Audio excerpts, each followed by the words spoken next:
Assalomu alaykum hammaga. Bu video restoran, kafe, shu sohada, общепит sohasida ishlaydiganlar, shu sohaning ichida qaynab yurayotganlarga tegishli video.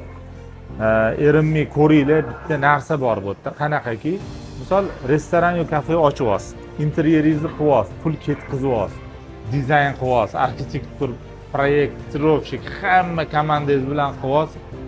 Zo'r chiqyapti hamma narsasida, lekin yorug'lik eng pastda qolib ketyapti bizda. Sababi bu narsa bizga endi kirib keldi. Yorug'lik proyektini qilmasanglar, sizlar yo kam, yo ko'p yorug'lik berib yuborasizlar. Kerak emas joylarda qo'yib yuborasizlar. Sizlar sotadigan narsa ovqat mahsulotlarini ko'rsatib beradigan, kelayotgan mijozinglar maza qilib o'tiradigan, komfortni atmosferani qilib berish kerak bo'ladigan narsa, bu hammasi yorug'lik.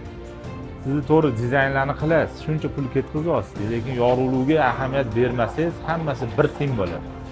Mana bu yerda hozir Oqtepa Lavashti yangi Tashmizi filialidamiz. Biz полный proyektini qilib berdik.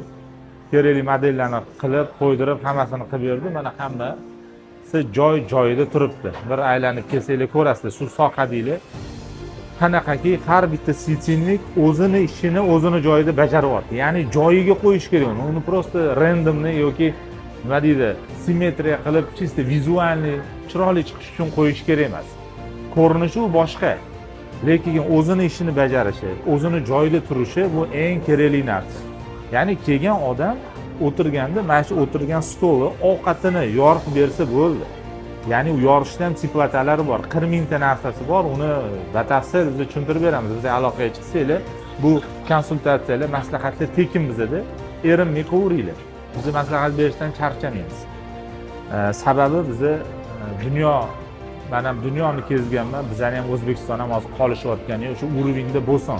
Любой joy kelayotgan turistlar вообще, ya'ni og'zi ochilib qolsin. Уровень zo'r bizda ham, xudo xolasa. Bu yorug'likni ham esdan chiqarmash kerak. Shuncha qilgan ishinglar ko'rinadi. Shunda xullas plyuslari nimada? Ovqatinglarni zo'r ko'rsatib beradi. Kelayotgan mijozinglar komfortni o'tirib ketadi. Ko'p joyda bilasizlar, yorug' qilib tashlaydi. Nariyodagi odamni holigacha ko'rasiz. Ayollar, qizlar misol hijolat qilishi mumkin. Boshqa har xil odam kiradi. O'shaning uchun o'zingizlarni ra'yinglar bilan hisoblamanglar. Bir xillik kelib menga yorug' bo'lsin deydi. Men restoranimni yorug' qilib bergin deydi. Bu noto'g'ri. Sizlarni misol bu sohaning egasi emassizlar. Ya'ni restoran sohasida tushunasizlar, lekin yorug'lik bo'yicha misol mutaxassis emassizlar. O'shaning uchun aloqaga chiqsanglar, biz bu proyektlarni, maslahatlarni hammasini qilib beramiz. Faqat plyusda qolasizlar. Pulinglar tejaladi. Oyiga kam kerakli vatga to'layapsizlar, ya'ni ko'p ham to'lamaysizlar, boshqa qilmaysizlar. Ko'p galagin qo'yib yubormaysizlar. Hammasi joy-joyida bo'ladi. Ko'p proyektlarimiz bor. Podpisatsiya qilib qarab tursanglar, bunaqa videolarni ko'pini qo'yamiz, xudo xolasa. Kuzatinglar.